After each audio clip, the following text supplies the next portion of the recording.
Bueno, a continuación me tomo 2 minutos para explicarles la dinámica de trabajo que vamos a realizar a continuación.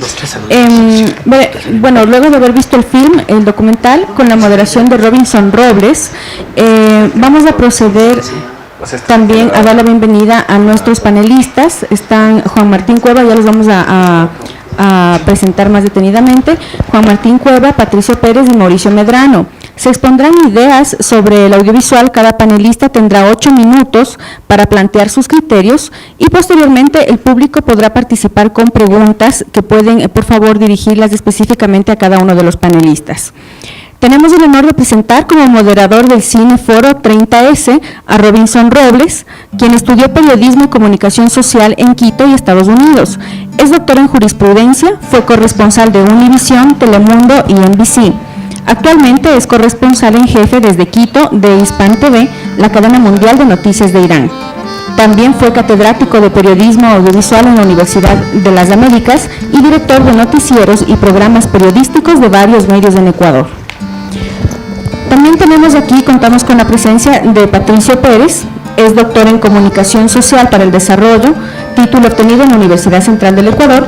Tiene un diplomado en Educación y Gestión Ambiental de la Universidad Autónoma de Bucaramanga, Colombia, y también un diploma superior de 4º nivel como editor de medios impresos en el siglo XXI, otorgado por la Universidad Técnica Particular de Loja. Ha sido condecorado con el Mérito Profesional 2005, Fundación Gonzalo Rubio Orbe. Actualmente es director general del diario El Norte, cuya sede es de Ibarra. Finalmente, tenemos aquí la presencia de Juan Martín Cueva, director ejecutivo del Consejo Nacional de Cinematografía. Entre sus proyectos está el Festival de Cine Cero Latitud. También fue miembro fundador de Cine Memoria y fue parte del equipo organizador del Festival Internacional de Cine Documental Encuentros del Otro Cine EDOC. Como cineasta ha dirigido documentales como Este Maldito País 2008 o El Lugar Donde Se Juntan los Polos, que ganó como mejor documental en el Festival Internacional de Cine de Valdivia, Chile, en 2002. Fue agregado cultural de la Embajada de Ecuador en Colombia. También contamos con la presencia de Marcelo Medrano, licenciado en Sociología y Ciencias Políticas. Nació en Quito y sus temas de interés apuntan al análisis político y a la epistemología. Fue catedrático en la carrera de Comunicación en la Universidad Politécnica Salesiana. Vamos a escuchar entonces en este momento, Robinson, por favor, la exposición de cada uno de los panelistas.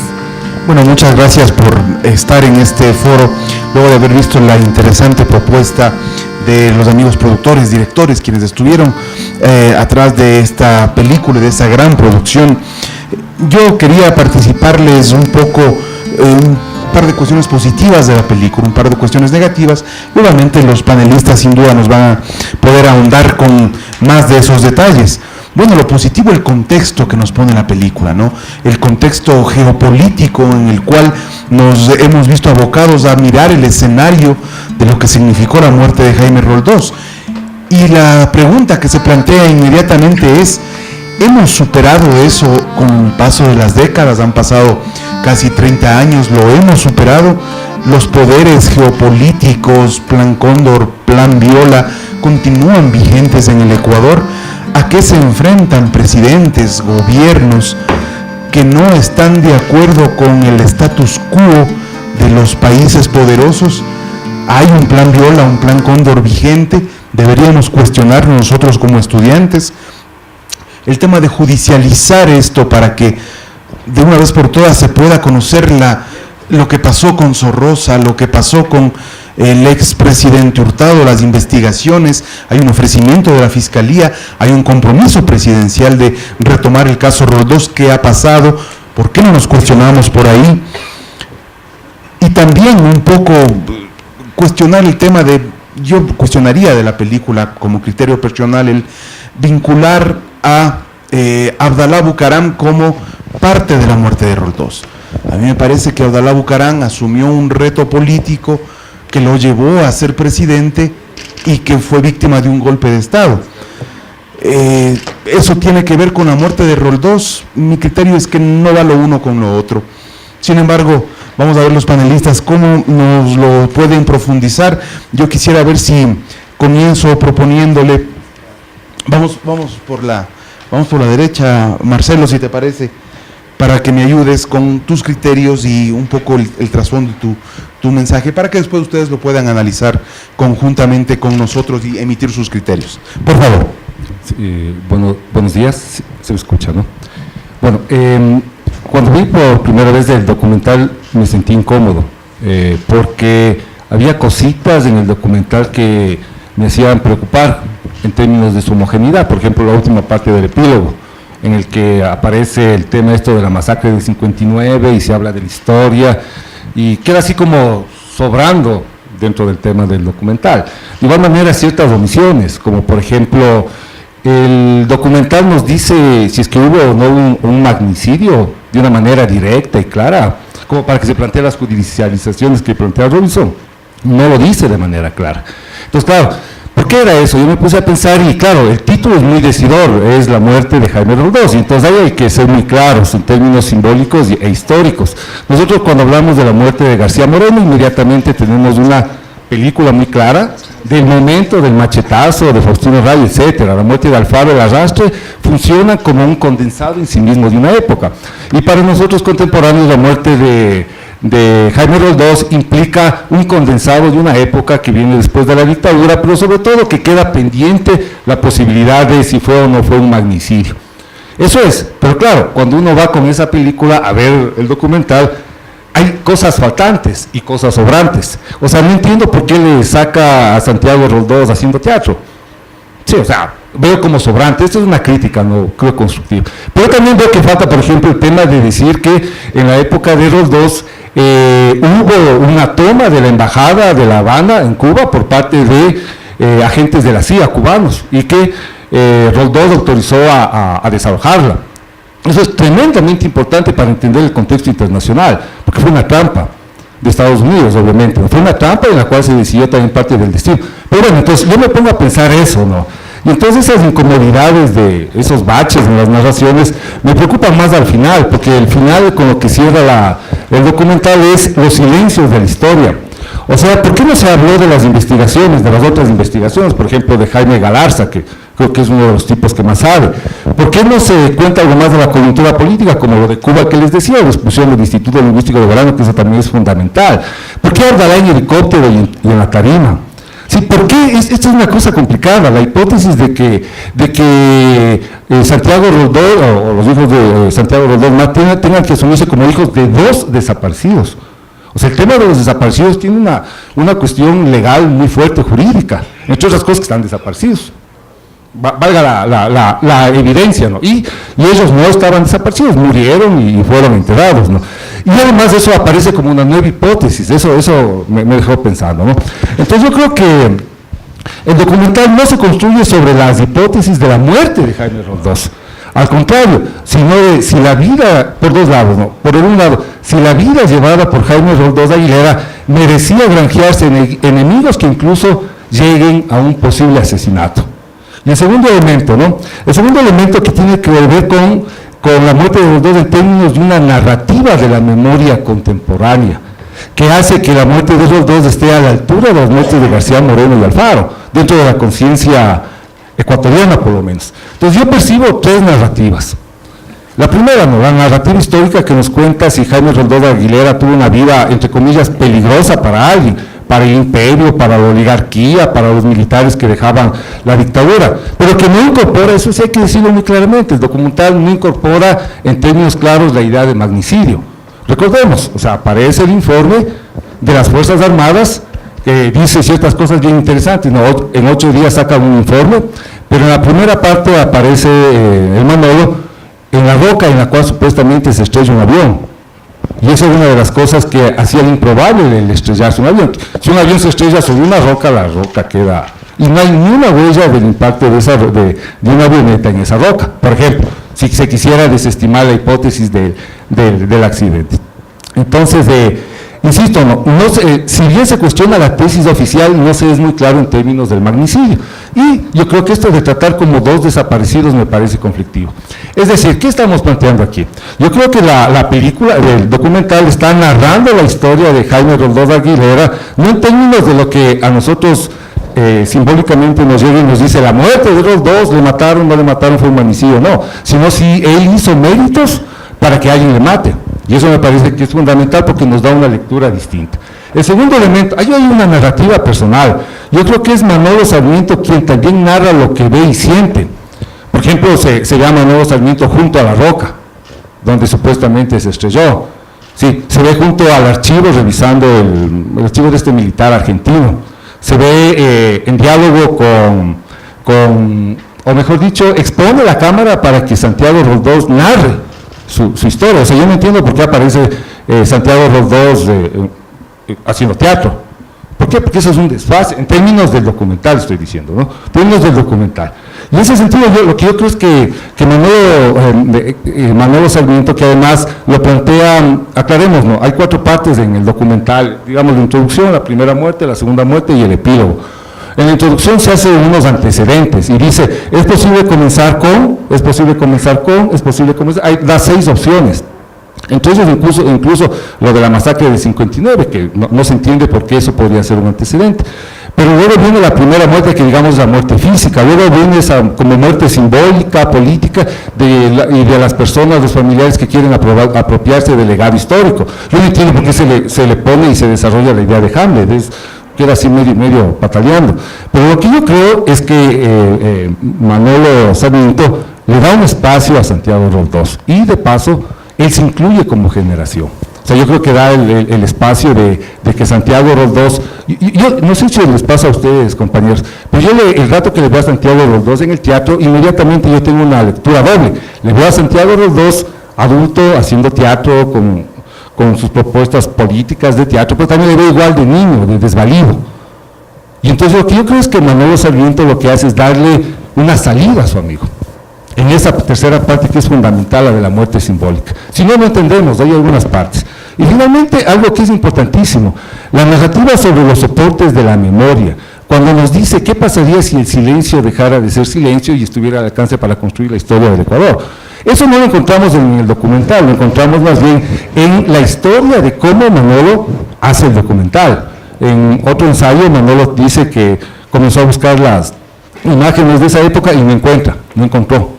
Va a Telecentro, TC, ¿sí? Y encuentra que eso es un caos completo, ya las cintas ya no sirven. Va a Ecoavisa, que tiene un buen archivo, y él dice una cosa extraña. Dice que entre 1966 y el año 2000 existen solamente 4.000 horas de grabación, alrededor de 20 horas por año en promedio, cuando Ecoavisa en todo ese periodo había grabado 157.000 horas. ¿Qué es lo que habían hecho? En términos de recursos habían regrabado. Y entonces Ecoavisa tiene, lo cuenta Manolo Sarmiento, 20 horas del año, en promedio de cada uno de los años, sobre todo de la década de los 70, y por eso no encuentra material. Tiene que ir a Chile a buscar lo del partido de fútbol. Entonces, ¿esto a dónde? Y yo le veo que hay una lectura desesperada de Manolo, en el sentido de qué está pasando con los soportes de la historia. Un libro aguanta 100 años, 200 años, quizás más, pero esas cintas, ¿cuánto aguantan? Tengo entendido que Manolo lo cita en el ensayo como 30 años. Y entonces él desesperadamente busca. Y por eso es la última narración con este señor Tramontana. El epílogo es fundamental, si no, no se entiende. El epílogo, cuando lo plantea y dice, ¿qué pasará con estos archivos, de estos discos? Y dice esto, aquí está la historia del Ecuador, y narra la historia del Ecuador como parte de la memoria, de una apropiación de memoria colectiva. Uno no entiende por qué aparece el señor Tramontana. Pero ahora, cuando es una preocupación a lo largo del documental, de lo que implica la memoria en ciertos soportes, entendemos esa narrativa, entendemos la preocupación como artista, como realizador, como productor de Manolo, y eso está plasmado en el documental. Ya estamos con nosotros. Solamente cierro. Entonces, ¿cuál es la idea? Yo insisto, hay 3 narrativas ahí que nos apuntan a una lectura distinta de lo que habitualmente podríamos tener. Gracias. Muchas gracias. Vamos con Juan Martín Cueva, él es el director ejecutivo del Consejo Nacional de Cine, a quien le dejamos los 8 minutos. Yo quería, antes de darle la palabra a Juan Martín, explicarles algo, un material que yo lo tengo como archivo personal, y son más de 20 minutos del último discurso de Roldós, que no fueron presentados en el documental. Me llama la atención que no hayan sido presentados porque en este último discurso, Jaime Roldós anuncia el giro hacia la izquierda y anuncia que iba a romper relaciones con Chile, con Estados Unidos, y además califica al Pacto Andino como una triste mascarada, algo que posiblemente hubiera nutrido más de información el contenido de esta película. Juan Martín. Gracias, Robinson. ¿Sí funciona? Ya. Buenas tardes con todos, muchas gracias por invitarme a ser parte de este panel. La verdad yo no sabía que debía preparar una especie de ponencia de 8 minutos, pero tengo algunas ideas, sobre todo reaccionando un poco a lo que acaba de plantear Marcelo. Yo quisiera hablar un poco desde lo que es el cine, lo que es el oficio, el trabajo, los objetivos, el sentido que tiene el trabajo de un documentalista, ¿no? Porque me parece que a veces nos equivocamos al exigir a un formato determinado, que es en este caso una película documental, cierta objetividad o cierta exhaustividad que no cabe exigirle a ese formato. Me parece que es importante establecer dos diferencias, digamos así. Una entre lo que es el periodismo y lo que es la cinematografía, ¿no? Si bien comparten material, digamos, comparten el audiovisual como vía de expresión y como lenguaje, los procesos de trabajo y de estructuración de las narraciones son absolutamente distintos, a pesar de que los dos universos en el aspecto tecnológico, en el aspecto de circulación, en el aspecto de consumo del ciudadano de contenidos audiovisuales, se han ido acercando mucho. Antes era totalmente distinto la experiencia de ir a ver una película en una sala de cine que la de ver la televisión. Eran dos cosas absolutamente diferentes. Con estos aparatos, con el avance de las tecnologías digitales, todo eso se han ido como acercando estos dos universos. Sin embargo, en cuanto a al sentido, como digo, de estas dos formas de expresión distintas, de estos dos lenguajes diferentes, me parece que a veces cometemos el error de exigirle al uno lo que sí se le puede exigir al otro, pero que no se les puede identificar o confundir. Un documental siempre es una obra que recurre de mil maneras a la subjetividad del autor. Justamente lo que decía Marcelo, esta es una película de Manolo Sarmiento y Lisandra Rivera. Ojo, son dos codirectores, que siempre nos olvidamos a veces de los codirectores. Es una obra de Manolo y Lisandra. Es un poco la visión, la narración que ellos construyen con respecto a un hecho. No pretende ser la verdad. No se le puede dar un tratamiento como a una versión judicial, por ejemplo. Entonces, evidentemente para cada uno de nosotros que vemos el documental, faltan ciertas cosas y sobran ciertas otras cosas. Eso es normal. Cada lectura que hace cada espectador de una película es distinta. Y si ustedes vuelven a ver esta película mañana, estoy seguro que van a ver otras cosas que no vieron la primera vez. Les van a llamar la atención, o les van a gustar o les van a disgustar otros elementos que están en la película. Objetivamente es la misma película que se proyecta ante sus ojos, y sin embargo cada experiencia de visionaje de la película es distinta, está determinada por un montón mucho por el contexto en el que estamos. Por ejemplo, en este momento acabamos de ver la película La muerte de Jaime Roldós en el contexto de una muestra de películas a propósito del 30S. Entonces, eso nos coloca en una perspectiva, en una posición con respecto a lo que estamos viendo, diferente que si le estuviéramos viendo el 24 de mayo, que fue emitida por Ecuavisa en horario AAA, porque era el aniversario de la muerte de Roldós, 24 de mayo. Son otros momentos y determinan que la interpretación o la lectura que se le da al mismo material es distinta. Entonces, evidentemente la lectura que le da Marcelo es absolutamente legítima, válida, y todos los cuestionamientos que él hace son absolutamente válidos, pero son suyos.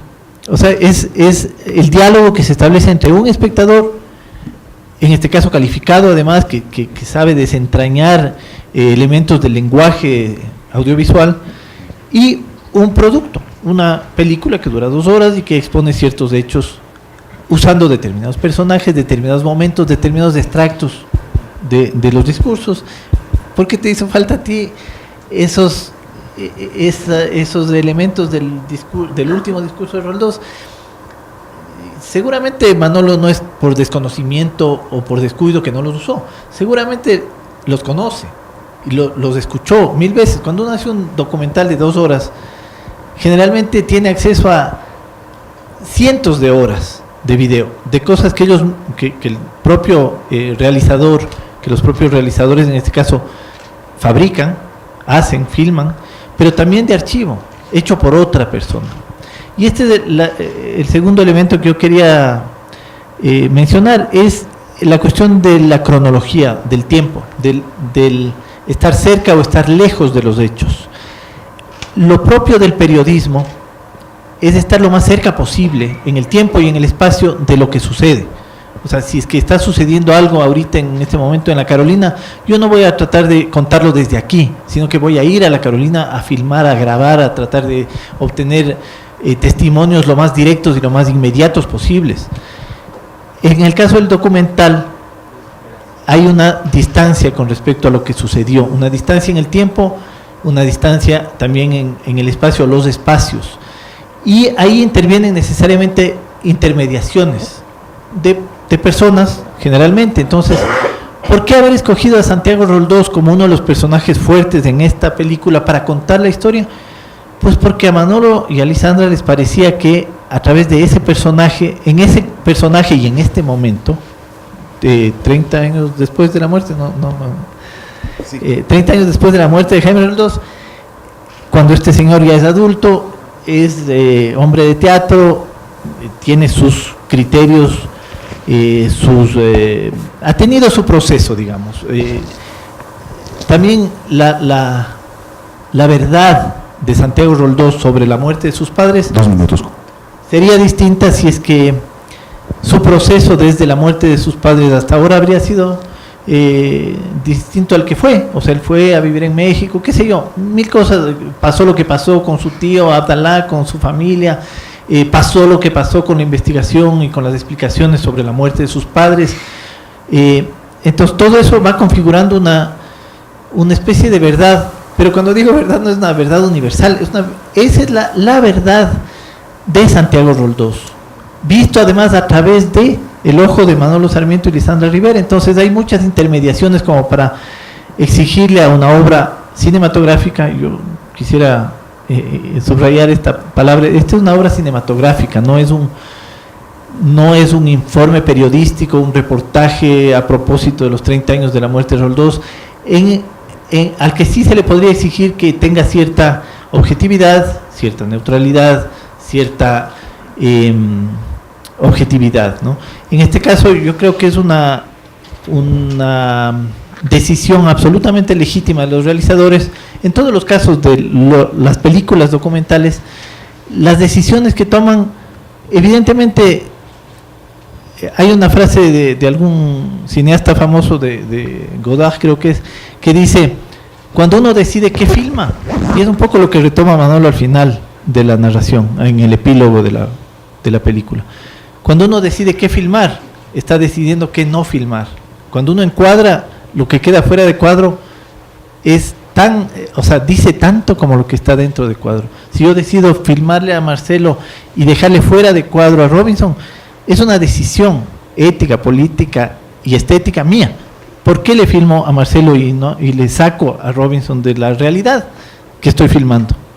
O le borro en el sonido, desaparece Robinson y solo aparece Marcelo. Es una decisión que le pertenece al realizador. Por eso, en el caso de las películas documentales, yo creo que la figura del autor es fundamental. En el caso del periodismo, no es tan fundamental. Uno no dice necesariamente, tal vez un error, ¿no? Porque se le desconoce finalmente a quien da la versión, al quien interpreta los hechos, Pero generalmente en el periodismo no se dice es un reportaje de tal persona, se dice es un reportaje de Coavisa sobre tal asunto, o un reportaje de Ecuador TV sobre tal asunto, pero no se le reconoce el papel fundamental como narrador que tienen los directores. En el caso del cine es importante rescatar esa figura. Muchas gracias. Bueno, decirles que la película sin duda consiguió su objetivo y es llevarnos a todas las emociones juntas. Nos llevó a la nostalgia, nos llevó a la acción, nos llevó a la emoción, nos llevó a la evocación, y ese también es un mérito de los directores y de los productores que vale la pena resaltar como obra cinematográfica que tiene un fin artístico y que su objetivo era también ese, y hay que reconocerlo sin duda alguna. Vamos con Patricio Pérez, sus 8 minutos sobre la película. Patricio, por favor. Muchísimas gracias. Mi principio de vida es aprender siempre. Y cuando yo estoy frente a expertos de lo que son los videos, los documentales, obviamente sigo aprendiendo. Yo soy un periodista, no soy un documentalista, no soy alguien que está involucrado en el tema del cine. Pero yo veo aquí a muchos asistentes jóvenes y yo pienso que posiblemente una vez que vieron el video, la película, deben haber estado pensando cuál es la similitud que existe entre el 30S y lo que pasó con Jaime Roldós Aguilera. Yo vi también la película tiempo atrás y pude borronear algunas cosas que me parecen a mí muy interesantes. Yo creo que la producción del video, debo felicitar a Manolo y a Lisandra, no solo que es una recopilación de datos, imágenes, nombres, fechas y lugares, sino que se ha convertido, a mi modo de ver, en una especie de golpeteo que irrumpe en la conciencia de los ecuatorianos. Y es que la muerte del expresidente Roldós, me refiero al documental, no solo devela hechos coyunturales de los años 70 y 80 en América Latina, sino las conspiraciones que se entretejían para terminar, o por lo menos poner zancadillas a los procesos democráticos débiles en sus iniciales objetivos, pero importantes en su contexto regional. Luego de mirar este documental visual, no me queda la menor duda para dibujar de cuerpo entero, no sé si calificar un magnicidio, un crimen, un accidente, pero hay un hecho muy bien planificado, muy bien oculto, muy bien tramado, tan bien hecho que hasta hoy está en la impunidad. Este trabajo es una especie de ventana abierta que pone al descubierto ante la faz pública la forma irracional y denigrante de cómo el poder maléfico de las dictaduras feroces se aglutinaban en un solo afán, el de acabar con gobiernos democráticos en unos casos o con incipientes modelos que buscaban romper un esquema totalitario. Esos intentos claramente se truncaban frente al poder de las oligarquías, casi siempre solapadas por el poder religioso, del capitalismo floreciente y, claro, defendidos por las botas militares de aquellas épocas. Este trabajo de Manolo Sarmiento y Lisandra Rivera lo felicito personalmente, porque al final, si bien se habla de las dudas que se encierran en torno a este misterioso accidente o crimen, nos permiten identificar como imborrable en la memoria del pueblo ecuatoriano el nombre de Jaime Roldós Aguilera, de su paso por la política, de su trascendencia y de su sacrificio. Roldós, quien gobernó un país, nuestro país, 1 año, 9 meses, 14 días, gozó de mucha simpatía por sus amplias cualidades humanas, morales y cívicas. Su singular modestia, a mi criterio, es el signo de un prohombre americano. A no dudarlo, con la muerte de Jaime Roldós, el Ecuador e Iberoamérica perdieron a un gran valor de la política y la democracia. Roldós, sin calcularlo, se convirtió en un valor de la democracia. Y es que toda integración era una amenaza para los intereses nefastos de muchos personajes, principalmente para Estados Unidos y para las dictaduras del Cono Sur. Y en nuestro medio las voces hipócritas también sonaban, como la del representante más idolatrado de la derecha nacional, que calificó a la política internacional emprendida por Roldós como una farsa. Si bien junto a él desaparecieron trágicamente su esposa, Marta, los miembros de su comitiva y de la tripulación, hubo coyunturales acontecimientos que entre la sorpresa y la admiración se iban configurando. Hubo incertidumbre, aprovechamiento político engaño al pueblo que busca respuestas hasta hoy. ¿Y qué decir del drama de una familia? Por lo menos de los hijos del expresidente, que ajenos a lo que se venía no dan tregua hasta la actualidad a sus ansias de verdad. Si bien hay dos partes, o dos muertes, como lo señala Manolo en la película, creo que lo más impactante es la relación de causas y efectos que conllevan irremediablemente a dibujar lo que verdaderamente podría haber ocurrido con Jaime Roldós aquel 24 de mayo de 1981.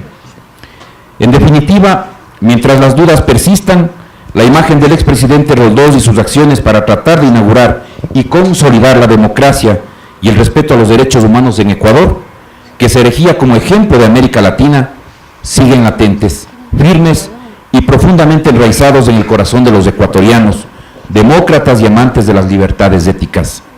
En medio de las dudas también hay certezas. La conspiración es una de ellas. Los poderes derechistas confluyeron con los intereses económicos que en el nombre del pueblo nunca perdían sus canonjías.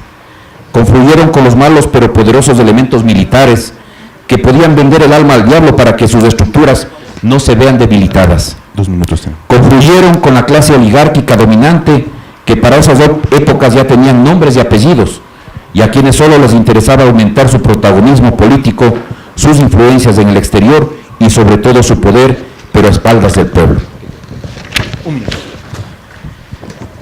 Y claro, aunque imperceptible, atrás también estaba el interés transnacional y los hilos que manejaban a los países ubicados en el patio trasero, desde la potencia del norte y bajo la parsimonia de las dictaduras títeres. La segunda parte para mí es muy interesante, pero creo yo que sería bueno para otro análisis, puesto que se muestra de cuerpo entero el aprovechamiento de la imagen política positiva del expresidente, fallecido por parte de familiares que no respetaron su memoria y que a ritmo de bachata y son, de circo más que de pan, aglutinaron apoyos que lograron configurar un poder populista, arrebatado, fantasioso y locuaz, que felizmente, por lo menos de eso aspiramos la mayoría de ecuatorianos, siga durmiendo el sueño de los justos. Ustedes me entenderán a qué y a quiénes me refiero. Y en honor al tiempo, yo veo que, si bien hay fallas en el documental, coincido con quien me antecedió en la palabra, en que el documental como tal tiene una visión subjetiva también de los hechos. ¿Qué quiso encontrar en esto Manolo Sarmiento? Posiblemente una especie de triangulación en lo que significa democracia, lo que significó dictadura en América Latina, lo que significó poder económico a nivel de lo que es nuestro país, el Ecuador, América Latina y por supuesto Estados Unidos. Aquí también existen posiblemente fallas en cuanto se refiere a involucrar a otros elementos dentro del documental, que tiene como título La muerte de Jaime Roldós Aguilera. Pero debo felicitar porque a la final, mientras las dudas persistan, existe memoria colectiva. Mientras se sigan haciendo este tipo de trabajos, se va configurando un interés también para que el pueblo ecuatoriano pueda despertar ante lo que muchas veces han estado cosas ocultas, verdades a medias, que es una forma de mentir también, y hechos que a la final no salen a la palestra política ni sociológica. Así que ese es mi criterio. Yo respeto como el que más el trabajo de Manolo Sarmiento y de Lisandra, y creo que este es un aporte importantísimo para saber cuál es el contexto generacional inclusive que se ha gestado en América Latina en las épocas de los 70s y 80s, y cuál es el futuro que nos depara la política nacional en el Ecuador. Muchas gracias. Vamos a tener la oportunidad de que la gente también participe. Les queríamos pedir que por favor se integren a estos criterios, y la pregunta que yo les reitero desde el comienzo: ¿está todavía un plan Viola vigente, una operación Cóndor? ¿Existen las amenazas? Recuerden que el cineforo que se está gestionando, que se está gestando en estos días es por el 30S, así que bien vale también plantearse esa pregunta. Por favor, sigan ustedes adelante. Vamos a comenzar, allá está un compañero, vamos con usted. Buenas tardes, mi nombre es Byron Andino, tengo formación periodística, así que de esto va a depender también la pregunta. Mi pregunta va relacionada justamente con dos posturas que vi en este momento acerca de, una, diferenciar lo que es un documental de lo que puede ser un reportaje periodístico, pero yo también digo que hay coincidencias justamente con lo que puede ser el periodismo de investigación sobre todo. Así que mi pregunta es, ¿puede consolidarse un documental como una herramienta para, no sé, darle oportunidad al periodismo de investigación justamente para realizar una herramienta híbrida? Porque hay similitudes, por ejemplo, como también mencionaba, hay una subjetividad. En un reportaje de investigación siempre se plantea una hipótesis y objetivos, al igual que en el documental. Así que esa es mi principal pregunta, ¿se puede consolidar como una herramienta híbrida para profundizar el periodismo de investigación? ¿A quién le plantea su pregunta? A los dos, quisiera cualquiera, porque acá tiene una visión periodística y al igual acá también propuso estas observaciones acerca de mayor precisión en datos, cuestiones. Vamos con Juan Martín primero y le damos el paso a Marcelo. De acuerdo. Gracias por la pregunta, es bien interesante. Yo creo que tiene usted absoluta razón. Es decir, creo que lo dije en algún momento, no, la frontera no está clara. No es que uno pueda necesariamente decir esto es una obra cinematográfica y no tiene nada que ver con la investigación periodística y esto es una obra solamente periodística 100% perteneciente a ese ámbito y no está contaminada por subjetividades y por interpretaciones. Quizás un elemento interesante es pensar, en realidad hay mucho lo que está en el título, la palabra misma, la muerte de Jaime Roldós. En realidad me puse a pensar mientras escuchaba las otras intervenciones, hay muchos documentales que parten del hecho y del momento preciso de la muerte de una persona, para explicar, en realidad el tema no es la muerte de Jaime Roldós, es el pretexto de alguna manera para hablar de Jaime Roldós. Y a su vez Jaime Roldós es el pretexto para hablar de una década entera de lo que sucedía en América Latina y en el Ecuador.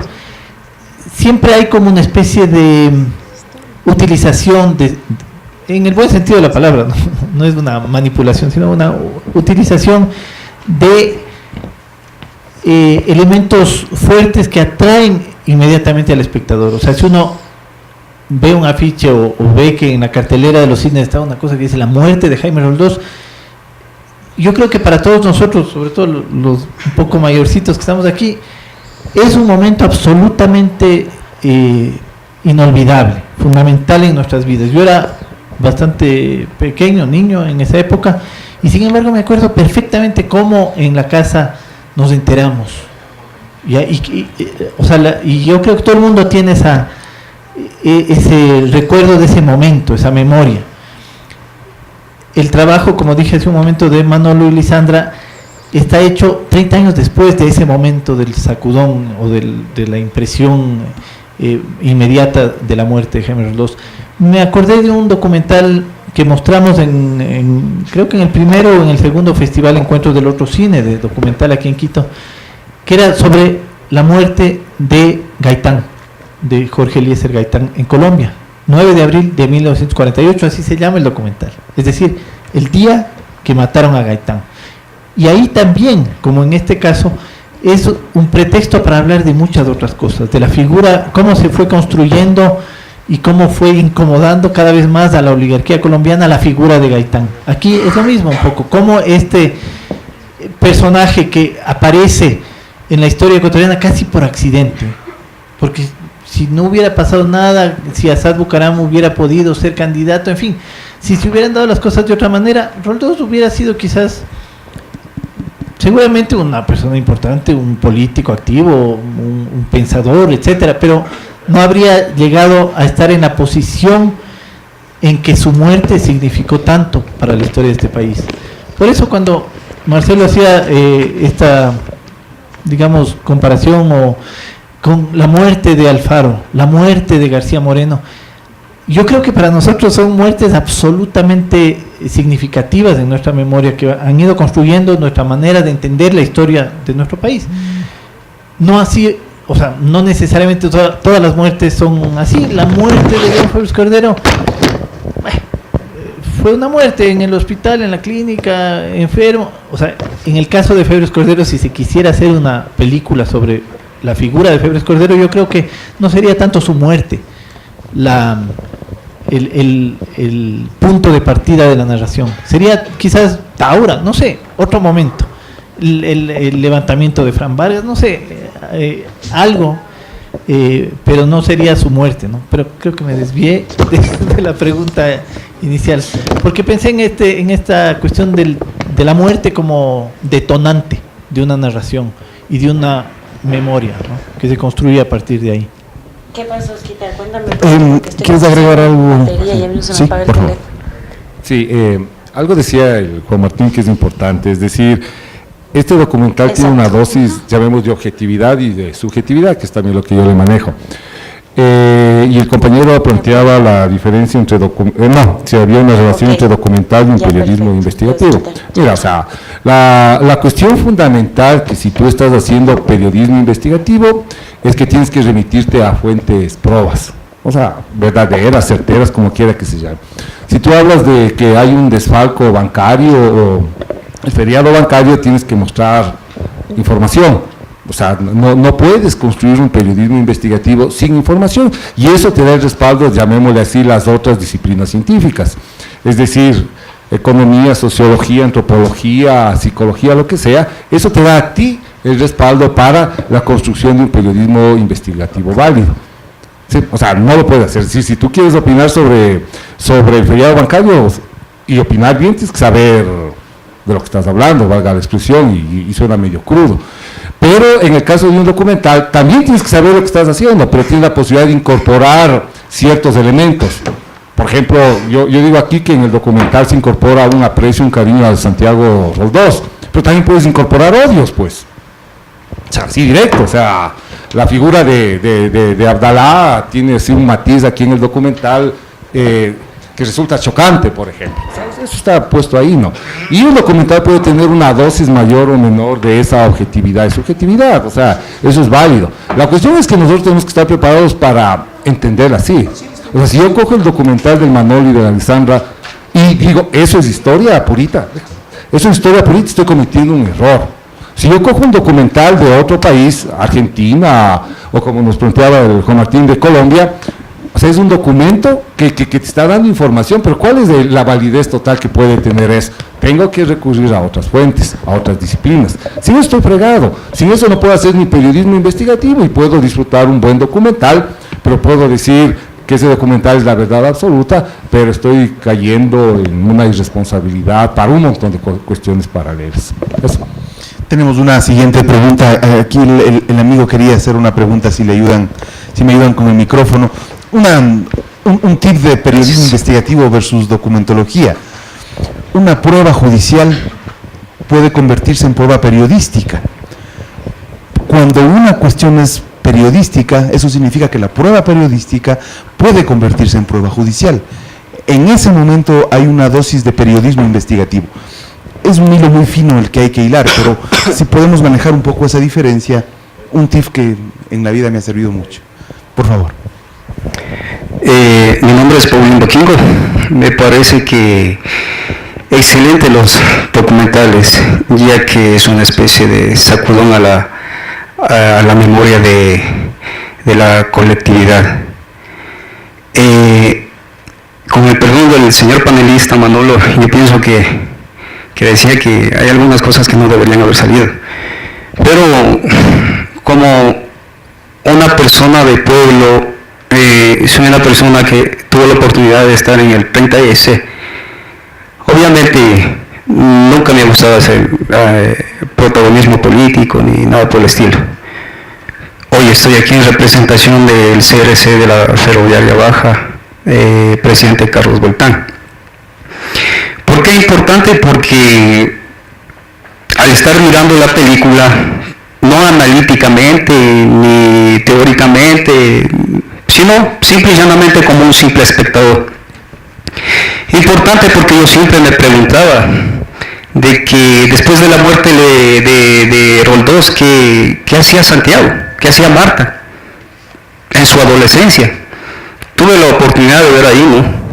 De que ellos totalmente no se dejaron contaminar de esa, se puede decir, esa especie de voracidad de parte del tío Bucarán, y a la misma vez pues haciendo un análisis, porque tan buena estaba la película que realmente yo me doy cuenta de que con esta película uno tiene que estar más alerta y más despierto que nunca, porque nos estamos dando cuenta en el documental de que hay poderes oscuros, personajes siniestros atrás de todos los, se puede decir, de todos los gobiernos. ¿Cuál sería su pregunta, compañero?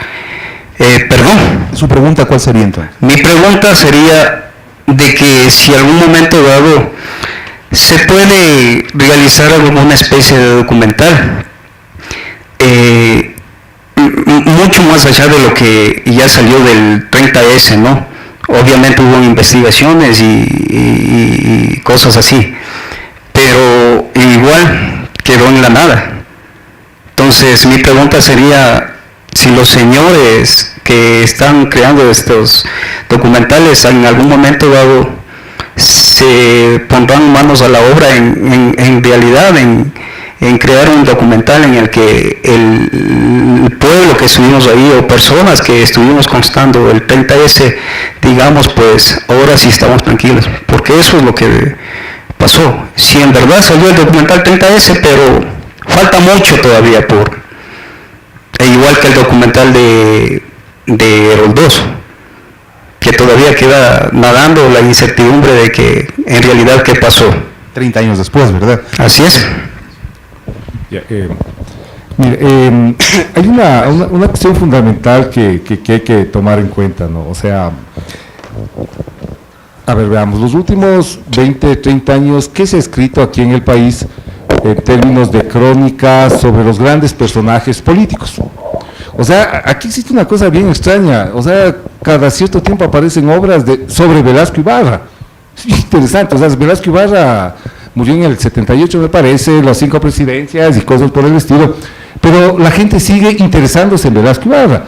A ver, ¿por qué no se interesa en Roldós, en Hurtado, en León Febres Cordero, que es correcto, en Sixto Durán Ballén, que todavía está vivo, en Rodrigo Borja? O sea, ¿por qué no se elabora? ¿Por qué no existe una necesidad social de las universidades, académicos, qué sé yo, por sentarse a narrar esas cosas? Primero porque están todavía vivos y eso ayuda, porque los que les conocieron todavía están vivos, pero no hay, o sea, si tú te refieres, por ejemplo, solo a las caídas de los presidentes, de Abdalá sacaron, me corrigen, un documento del diario Hoy, se acuerdan, ¿no? De Nahuatl sacaron un libro de un teniente coronel, un coronel general Mendoza, y otro libro adicional. De Lucio Gutiérrez, un folletito chiquito de los forajidos y un documento de un colectivo que no me acuerdo, ¿sí? Miren, o sea, esa es la memoria histórica de este país. Es decir, nosotros, y el compañero Rescate en Casa, nosotros tenemos la posibilidad de desarrollar una historia, una reflexión sobre la historia en tiempo presente, porque están todavía vivos la gente, están todavía, o sea, del 30S todavía está el hospital, de qué sé yo. Entonces, pues no se da. Y eso es una cosa que llama mucho la atención. O sea, ¿por qué una tesis de universidad no puede ser, voy a elaborar desde cualquier punto de vista, no importa, o sea, la vida de León Febres Cordero más allá? No se da, y eso es extraño. Antes de dar el paso a Juan Martín, les invito a ver mi canal de YouTube. Yo tengo un canal de YouTube donde pongo los archivos del Ecuador históricos desde el año de 1928 que he logrado recabar. Ahí ustedes van a encontrar la historia de todos los presidentes. Me falta ahí un par de presidentes como Camilo Ponce, que todavía no lo he terminado. Estoy en eso, pero les invito, busquen con mi nombre y van a tener una grata sorpresa ahí. Ya, no, yo quería ir un poco en la misma línea de Marcelo. Yo creo que quizás falta tiempo. No es que falte tiempo para hacer esos documentales, falta que pase un poco de tiempo y que la sociedad digiera de mejor manera las cosas que van sucediendo.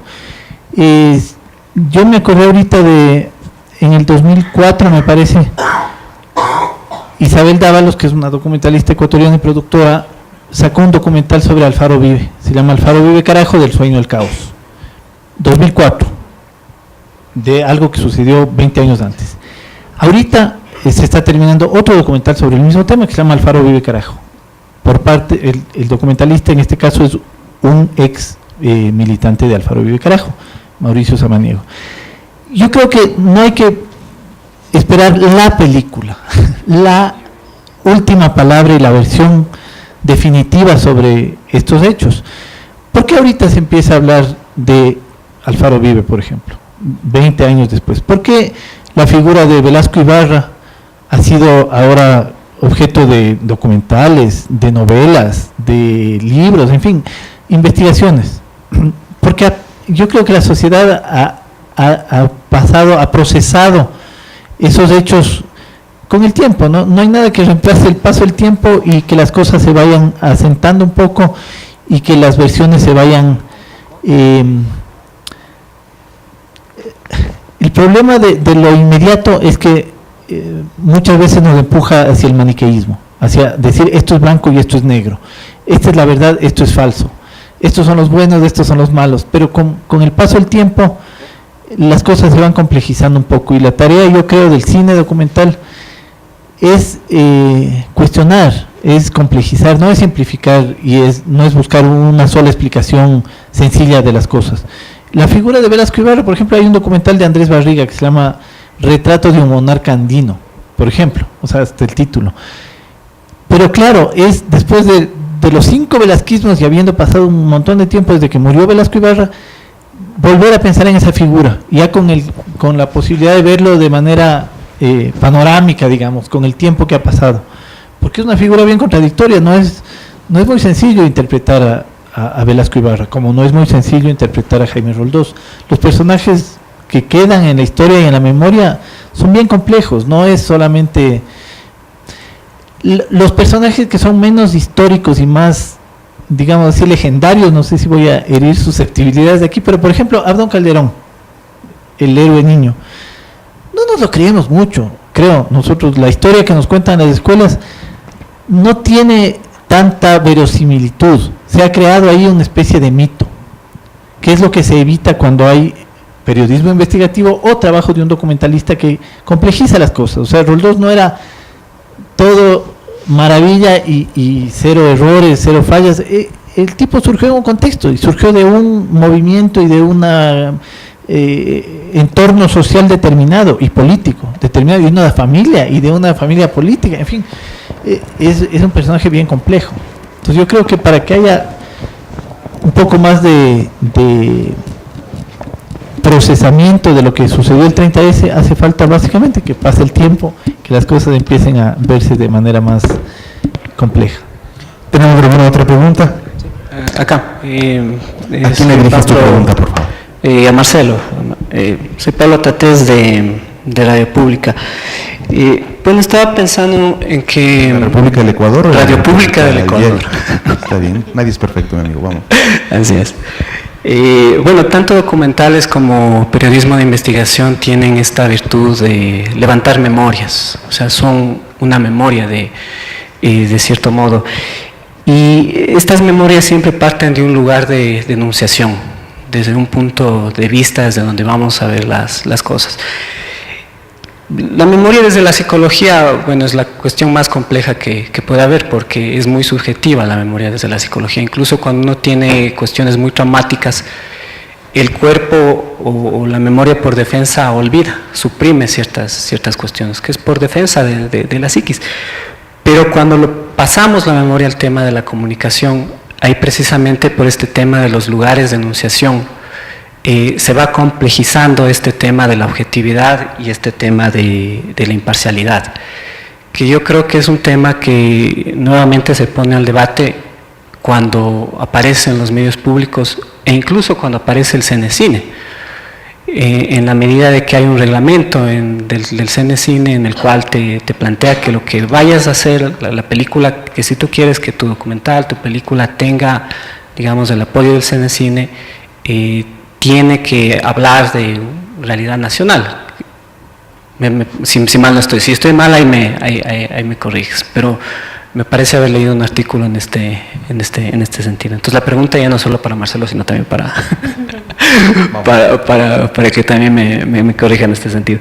Entonces, mi pregunta es, ¿cómo, digamos, conciliar estas memorias, la memoria que estamos haciendo, esta memoria que puede ser muy subjetiva, con el lugar de enunciación y también con, digamos, con nuevamente esto que te exige el periodismo, que es la objetividad, la imparcialidad? Y claro, y desde cuando salen los medios públicos y frente a los medios privados, que yo creo que de pronto es un enfrentamiento que nunca debió haber pasado, nunca debió haber sucedido, pero que está ahí. Y a veces se agudiza, a veces, bueno, hay ciertas conciliaciones, pero digamos, ¿cómo salvar, digamos, este diálogo que debería entablarse entre estas tres variables, ¿no? La pregunta es para media hora, pero voy a recoger dos pero cosas. Pero ahí el resumen. Resumen, de pronto hay tiempo, no sé. Verá, la memoria, es decir, quien recoge y guarda lo que sea en la memoria personal, en libros, lo que sea, guarda una óptica sobre la realidad. Y cuando en el documental se nos plantea que hay una versión oficial de la muerte, nos está ya dando una pista diciendo hay una o varias versiones no oficiales. En América Latina nosotros hemos recolectado lo que se ha devenido en llamarse la historia oficial y la historia no oficial, la historia de los vencidos. ¿Qué significa esto? Que quien vence escribe la historia. O en otras palabras, quien tiene el poder escribe la historia. En una escuela, en un colegio, quien escribe la historia son los profesores, por ejemplo, las autoridades. Sí, habría que ver hasta qué punto los alumnos, si es que se manejan relaciones de poder complicadas, sobre todo, tal vez también en una familia y sobre todo en un país. Entonces, ¿cuáles son las lógicas de recuperar esa memoria histórica? ¿Quién la recupera? O sea, ¿por qué hay un sector conservador aquí, en el país, y que trata de recuperar la memoria de García Moreno, o la presencia política de García Moreno? Sí, o sea, hay sectores dentro de la sociedad que están abocados a recuperar memorias históricas. Y esas memorias históricas resultan más difíciles recuperarlas para quien está más alejado del poder económico y político. Entonces ahí tienes las luchas indígenas, entre otras cosas, durante los 90, uno de sus elementos era recuperar la memoria histórica.